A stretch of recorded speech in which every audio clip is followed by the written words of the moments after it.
So, a lot. So, what does the ocean mean to me? The ocean has always been my universe, my world. Stories are told when I was a toddler. I gravitated to the ocean, and was the happiest at the edge of the sea. And one story in particular, where my mother and my brother and I were at the water's edge, and I wasn't quite walking yet, but my brother, something spooked him, a big wave or something, and he took off, and my mother went after him, and another big wave came and scooped me right out into the ocean in the briefest of moments. And in a second, my mom turned around, and there I was getting slurped out into the ocean, only to be rolled right back with the next wave, tumbling onto the beach. And I was having a blast. I was giggling and laughing. My mom was hysterical, crying. So that, obviously some people are drawn to the ocean, others may be drawn to the mountains. I think there is some intrinsic nature of each of us, and mine happens to be the ocean. And I have always wanted to be a part of the ocean. I wanted to be a scientist. And then when I found out what chemicals were doing to the ocean, I wanted to use science to protect the ocean.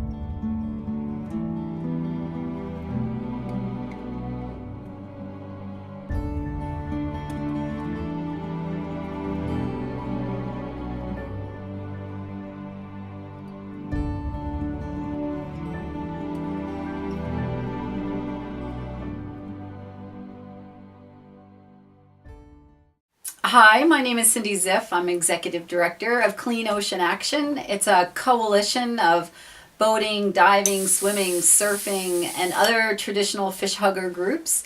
It also includes commercial and recreational fishermen, chambers of commerce, realty groups, faith-based organizations, civic organizations like Rotary clubs and Kiwanis clubs.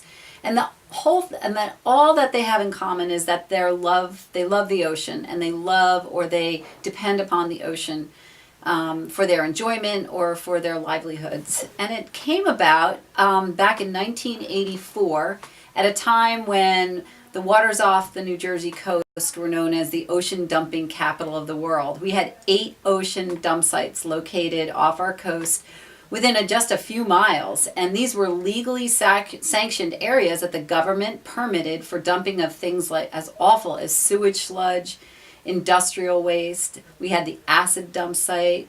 We had the toxic mud dump site. There was a wood burning site. These were all areas where we would dump our most unwanted waste materials and just pollute the ocean. And it was being done for so long that the ocean began dying, literally throwing back up onto the beaches all that we had been dumping into them. We had disastrous summers where we had medical waste washing up. Dead and dying dolphins were washing up on the beaches. Sewage sludge. In 1 year alone, we had over 800 beach closures because of raw sewage. So this feisty coalition got together, and it was formed thanks to the American Littoral Society, which had a vision to start an organization specifically targeted at ocean dumping activities. And we started small with a staff of one, which was me back in 1984. I was 25 years old. I lived in an apartment in Seabright, a 2-bedroom apartment, and 1 bedroom was Clean Ocean Action. And we just got really focused on identifying what the problems were, identifying solutions, and then rallying people together to bring about the change.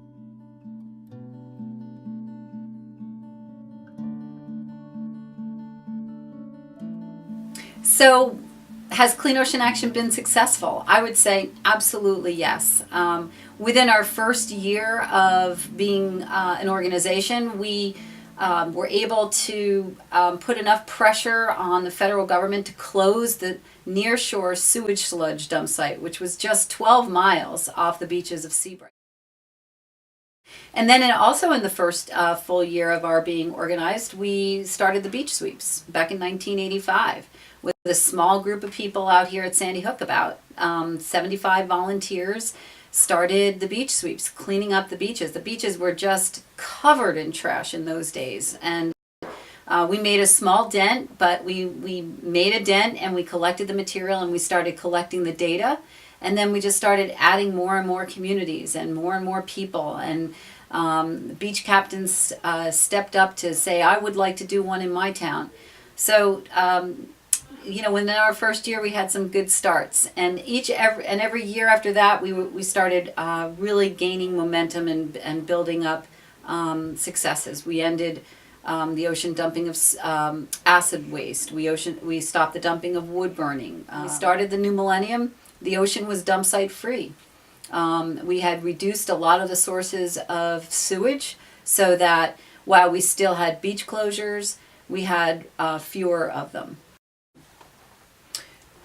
So while a lot of people are familiar with some of the problems facing the ocean, the plastic plague is one that's getting more and more attention. All of the litter that's winding up in the ocean, and the plastics that's causing harm to marine life and breaking down into smaller and smaller bits and becoming part of the food chain, which is having very devastating effects to marine life. The source of that plastic is really the bane of the world, and that is oil. Fossil fuels are the bane of the planet, not just because it's producing plastic and affecting our oceans in that way, but the burning of fossil fuels is causing climate change. And climate change is the most significant threat to the ocean and to each and every one of us facing our world today.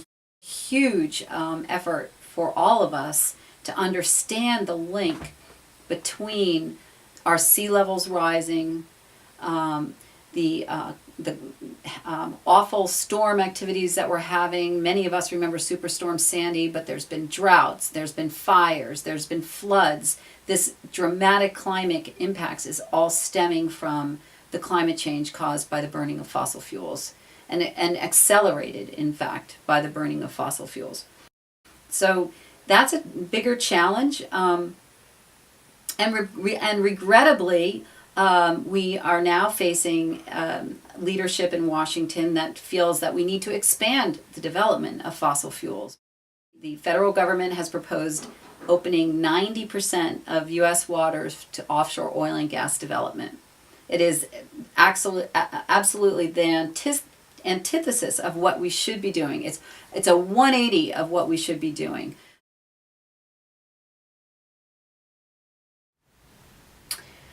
So what makes Clean Ocean Action unique is that it is a coalition of many different interest groups that collaborate together for a clean and healthy ocean. So we work with fishermen and boaters and divers and swimmers, and we work with all chambers of commerce and elected officials and all these people, but we have to give them the facts. We have to provide them the tools that they need in order to engage on these issues. So that's what Clean Ocean Action does, is we build the toolbox that people can use to help defend the ocean. So we do all the research. We have a staff scientist with a PhD. We have an attorney that looks at the laws and finds out what laws aren't being enforced or where their gaps are and what laws that we need in order to defend the ocean. We have extraordinary educational team and extraordinary educational resources for people. We put together the facts so that people can, in layman's terms, so citizens can use this information to understand the issues that are out there and how they can be a part of the solution.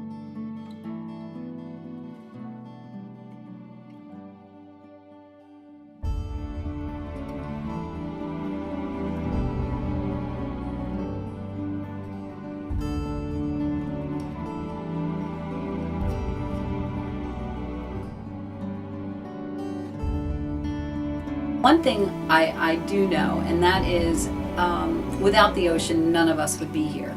So even if the ocean isn't your passion, it is your life.